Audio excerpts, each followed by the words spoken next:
پر مسح کہاں سے کرنا ہے؟ اوپر سے کرنا ہے.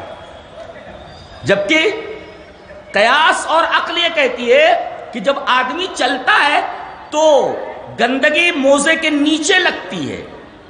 تو قیاس کا تقاضا یہ تھا، عقل کا تقاضا یہ تھا کہ مسح موزے کے نیچے ہوتا، لیکن مسح کہاں کرایا جاتا ہے؟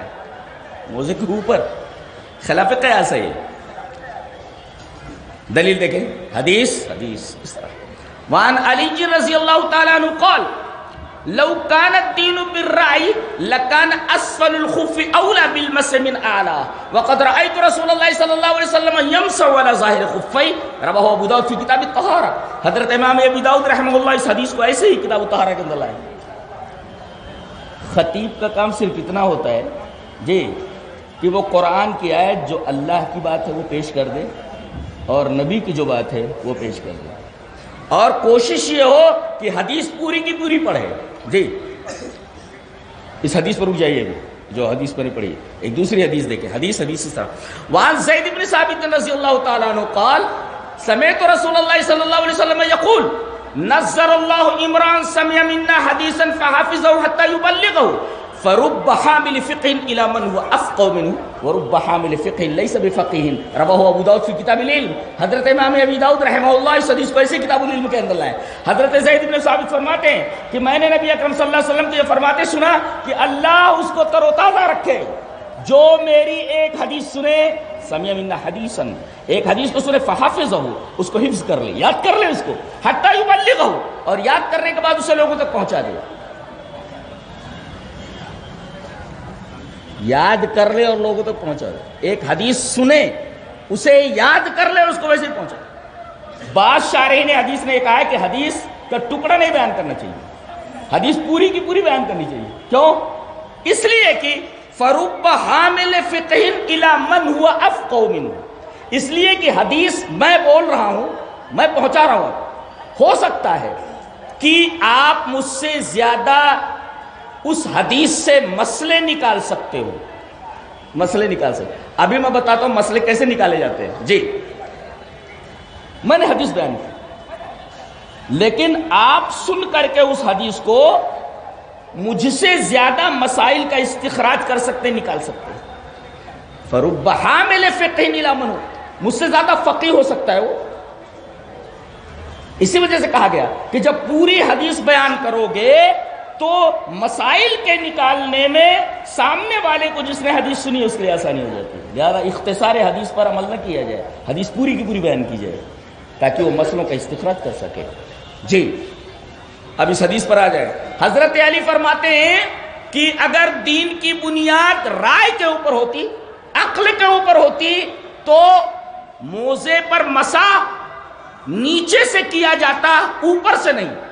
اور پھر وہ نبی کریم صلی اللہ علیہ وسلم کا عمل بتا رہے ہیں. وقد رأیت رسول اللہ صلی اللہ علیہ وسلم یمسح علی ظاہر خفیہ، میں نے رسول اللہ صلی اللہ علیہ وسلم کو دیکھا کہ آپ اپنے موزے کے اوپر مسح کرتے تھے، موزے کے اوپر مسح کرتے. جبکہ قیاس کا تقاضا کیا ہے؟ عقل کیا کہتی ہے؟ یہ مسح موزے کے نیچے سے ہونا چاہیے. تو سمینا واتانا، ہم نے سنا اور اطاعت کی، چاہے ہماری سمجھ میں آئے یا نہ آئے. ابن تیمیہ رحمہ اللہ کی کتاب در و تعارض العقل والنقل، اس کتاب کو پڑھنے کے لیے کم سے کم مبادی فلسفہ کا جاننا ضروری ہے. فلسفے کے مبادی پوری فلسفیانہ انداز میں، اور تقریباً 19 دلائل سے امام ابن تیمیہ رحمہ اللہ نے ثابت کیا ہے کہ نقل عقل پر مقدم ہے. اس لیے کہ عقل معصوم نہیں ہے، نقل معصوم ہے. اس لیے کہ اللہ نقل کو بھیجتا ہے، عقل غلطی کرتی ہے، عقل 12 غلطی کرتی ہے. عقل کا کام یہ غلطی کرنا. جی اسی لیے اللہ تبارک و تعالی نے پیغمبروں کو بھیجا، اپنی کتابیں اتاری، اس لیے کہ عقل صحیح فیصلہ کرنے پر قادر نہیں ہے، غلطی کر سکتی ہے. لہذا عقل کی ناک میں نکیل ڈالنے کے لیے وہی نازل کی گئی، پیغمبر کتاب بھیجے. ضرورت اس لیے کہ عقل چراغ تو ہے، تھوڑی دور تک یہ روشنی دیتا ہے مگر منزل نہیں ہے. اقبال نے بہت اچھا کہا ہے، گزر جا عقل سے آگے کہ یہ نور چراغ راہ ہے، منزل نہیں ہے. اس کا مطلب یہ ہوا کہ آدمی عقل کے اوپر مکمل بھروسہ نہ کرے، بلکہ اسے چاہیے کہ نقل کے اوپر بھروسہ کرے، اس لیے کہ نقل معصوم ہوتی ہے۔ ہماری سمجھ کیا قصور ہے کہ ہم اس کی گہرائی تک نہیں جا رہے کہ اس مسئلے کی حقیقت کیا ہے۔ وہ عقل کا دائرہ کار ہے، تو ہمیں اس بات پر عمل کرنا ہے جو نقل سے ثابت ہے۔ سمعنا واطعنا، ہم نے سنا اور اطاعت کی۔ اللہ اکبر۔ ایک حدیث دیکھیں، حدیث اس طرح، وعن ابی سعید الخدری رضی اللہ تعالی عنہ قال بینما رسول اللہ صلی اللہ علیہ وسلم یصلی باصحابہ اذ خلعنا علیہ فوضعهما عن يساره فلما رأى القوم ذلك ألقوا نعالهم فلما قضى رسول الله صلى الله عليه وسلم صلاته قال ما حملكم على إلقاء نعالكم قالوا رأيناك ألقيت نعاليك فألقينا نعالنا فقال رسول الله صلى الله عليه وسلم إن جبريل عليه السلام أتاني فأخبرني أن فيهما قذرا أو قال أذى وقال إذا جاء أحدكم المسجد فلينظر فإن فيها قذرا أو أذى فليمسحه وليصلي فيهما رواه أبو داود فی کتاب الصلاة۔ پوری حدیث کا مطلب یہ ہوا، حضرت ابو سعید خدری فرماتے ہیں کہ نبی کریم صلی اللہ علیہ وسلم ایک دفعہ صحابہ کرام کو نماز پڑھا رہے ہیں، اچانک نبی کریم صلی اللہ علیہ وسلم نے اپنے جوتے اتارے اور بائیں سائڈ میں رکھ دیے۔ اس کا مطلب یہ ہوا کہ آدمی جوتے پہن کر نماز پڑھ سکتا ہے، چپل پہن کر نماز پڑھ سکتا ہے۔ جی ایک مسئلہ معلوم ہوا، اس لیے کہ صحابہ بھی اکثر جوتے پہن کر نماز پڑھ رہے تھے اور نبی کریم صلی اللہ علیہ وسلم کے بھی پیروں میں جوتے تھے۔ اچانک نماز ہی کی حالت میں آپ نے اپنے جوتے اتارے اور بائیں سائڈ میں رکھ دیے۔ صحابہ کرام نے دیکھا تو انہوں نے بھی اپنے اپنے جوتے اتار کر بائیں سائڈ میں رکھ لیے۔ جب نبی کریم صلی اللہ علیہ وسلم نے نماز ختم فرمائی، دیکھا کہ سارے لوگوں نے اپنے جوتے اتار دیے۔ آپ نے پوچھا ما حملکم علی القائکم نعالکم، ارے بھائی تم لوگوں نے جوتے کیوں اتار دیے؟ دیکھو کتنا سادہ سا، کتنا پیارا جواب ہے۔ اللہ اکبر، کتنے سادے سے صحابہ کرام۔ آپ نے پوچھا تم نے جوتے کیوں اتارے؟ بڑا پیارا جواب دیا، رأیناک القیت نعلیک فالقینا نعالنا، اے ہمارے حبیب ہم نے آپ کو جوتے اتارتے دیکھا، ہم نے جوتے اتار دیے۔ سمعنا واطعنا، یہ رضی اللہ عنہ ورضوا عنہ کا جو خطاب ملا ہے ایسے نہیں ملا ہے ان کو کہ اللہ ان سے راضی ہو، دو اللہ سے راضی۔ اور ایک بات سنو، ایک ہے رب سے راضی ہو جانا آپ کا، اور ایک ہے رب کا راضی ہو جانا آپ سے۔ دونوں باتیں کہیں، رضی اللہ ان سے راضی ہو گیا، وہ اللہ سے راضی ہو گیا۔ اور آپ کو معلوم ہے اللہ جن سے راضی پوری جماعت کے لیے، صحابہ کرام کی پوری جماعت کے لیے۔ اور میں کہوں کہ انبیاء کرام کے بعد اس روئے زمین پر ایسے انسان نہیں دیکھے گئے صحابہ کرام جیسے۔ بڑے عجیب و غریب لوگ تھے، بہت عجیب و غریب لوگ تھے، اور عورتیں بھی ایسی ہی تھیں۔ ابھی اس حدیث پر رکے رہو، اس حدیث پر رکے رہو ابھی جو ابو داؤد کی روایت ہے۔ چلیے ایک دوسری حدیث پڑھتے ہیں۔ مرد بھی ویسے ہی تھے، عورتیں بھی ویسے ہی تھیں۔ حدیث اس طرح، وعن جابر بن عبد اللہ رضی اللہ تعالی عنہ قال جاءت امرأة سعد بن الربیع بابنتیها من سعد الى رسول اللہ صلی اللہ علیہ وسلم فقالت یا رسول اللہ ہاتانی ابنتا سعد بن الربیع قتل ابوهما معك يوم احد شهيدا وان عمهما اخذ مالهما فلم يدع لهما مالا ولا تنكحان الا ولهما مال قال يقضي الله في ذلك فنزلت آیت المیراث فبعث رسول اللہ صلی اللہ علیہ وسلم الی عمہما فقال آتے ابنت سعد الثلثین وآتے امہما الثمن وما بقی فهو لک، رواہ الترمذی فی کتاب الفرائض۔ حضرت امام ترمذی رحمہ اللہ اس حدیث کو ایسے کتاب الفرائض کے اندر لائیں، پوری حدیث پڑھ دی۔ حضرت جابر فرماتے ہیں کہ ایک صحابیہ ہے سعد ابن ربی کی بیوی، سعد ابن ربی شہید ہو گئے تھے میدان احد میں، اللہ اکبر۔ ان کے پاس جب لوگ پہنچے تو تڑپ رہے تھے،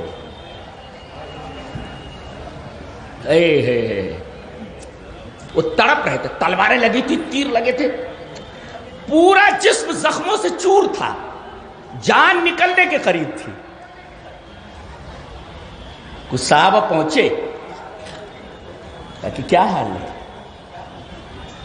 وہ اپنا حال نہیں بتا رہے، کہہ رہے ہیں نبی کیسے ہیں، اس لیے کہ شور یہ ہوا تھا کہ نبی قتل کر دیے گئے ہیں۔ وہ نبی کے بارے میں پوچھ رہے ہیں کہ میرا نبی کیسا ہے وہ بتاؤ۔ کہا کہ زندہ ہے، کچھ نہیں ہوا ہے۔ کہا اگر تم میں سے ایک آنکھ بھی پھڑکتی رہی، ایک آدمی بھی زندہ رہا اور نبی کو کچھ ہو گیا تو میں اس کا گریبان قیامت کے دن پکڑ لوں گا۔ اللہ کیا محبت ہے، کیا محبت۔ آدمی دنیا سے جا رہا ہے، فکر اپنی جان کی نہیں ہے، فکر نبی کی جان کی ہے کہ نبی زندہ ہے یا نہیں۔ اور جب پتا چلا کہ نبی زندہ ہے، انہیں کچھ نہیں ہوا، تو انہوں نے کہا کہ میں بولتا ہوں اگر ایک آنکھ بھی پھڑکتی رہی، ایک آدمی بھی زندہ رہا اور نبی کو کچھ ہو گیا تو میں گریبان پکڑوں گا اس کا۔ تمہاری لاشوں پر سے گزر کر کوئی نبی تک جانا چاہیے، ایک آدمی بھی زندہ نہیں بچنا چاہیے۔ کیسے انسان تھے وہ لوگ، حیرت ہوتی ہے، حیرت۔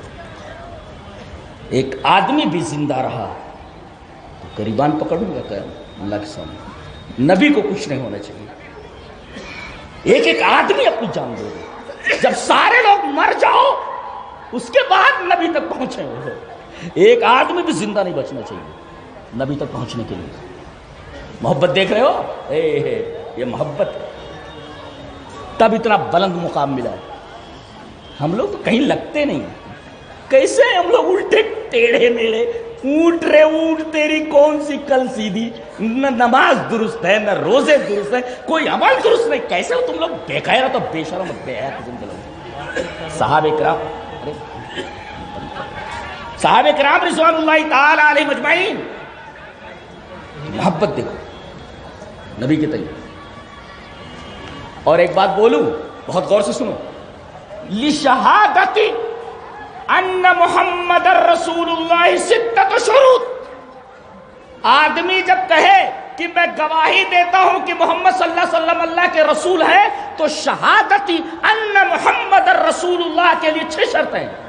There are 6 conditions to say that، اس کو بولنے کے لیے 6 شرطیں ضروری ہیں، 6 شرطیں ضروری ہیں۔ پہلی شرط کیا ہے؟ اعتراف رسالتہ بالقلب، رسول اللہ صلی اللہ علیہ وسلم کی رسالت کا اعتراف کرنا دل سے، واعتراف رسالتہ باللسان، رسول اللہ صلی اللہ علیہ وسلم آئے گئے ہو کونو ٹائم آوے جی۔ تو پہلی شرط یہ ہے اعتراف رسالتہ بالقلب، نبی کریم صلی اللہ علیہ وسلم کے تقریر ہو رہی ہے، یہ سب سوالات دوسروں سے کرو جی، پہلے پڑھو اس کے بعد سب سوالات کرو، ایسے ایسے سوالات تو خود حل کر سکتے ہو تم لوگ۔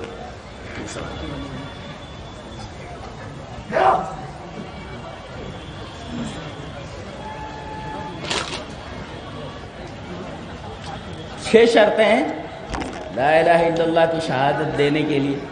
ایک تو اعتراف رسالتہ بالقلب، نبی کریم صلی اللہ علیہ وسلم کے رسول ہونے کا، جب آپ بولتے ہیں میں گواہی دیتا ہوں کہ محمد صلی اللہ علیہ وسلم اللہ کے رسول ہیں، تو اس بات کا اعتراف ہونا چاہیے کہ اللہ کے رسول صلی اللہ علیہ وسلم کی رسالت کا اعتراف میں دل سے کر رہا ہوں. ایک اعتراف رسالتی بالقلب اور اعتراف رسالتی بالنطق اے باللسان، زبان سے رسول اللہ صلی اللہ علیہ وسلم کی رسالت کا اعتراف، دل سے اعتراف، زبان سے اعتراف. اور تیسرے والمتابعۃ لہ فی العمل، عمل میں آپ کی متابعت ضروری ہے.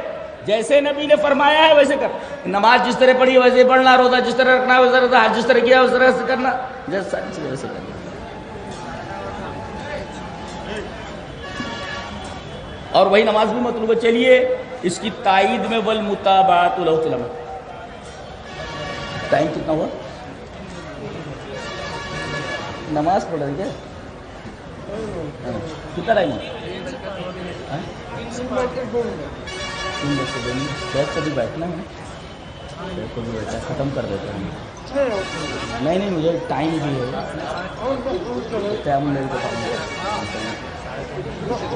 ہاں تو 6 شرطیں ہیں.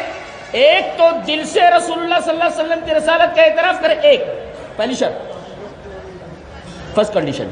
اور دوسری زبان سے رسول اللہ صلی اللہ علیہ وسلم کی رسالت کا اعتراف کرے، 2. اور تیسرے عمل میں آپ کی مطابعت کرے، جیسا عمل آپ نے کیا ویسا کرے.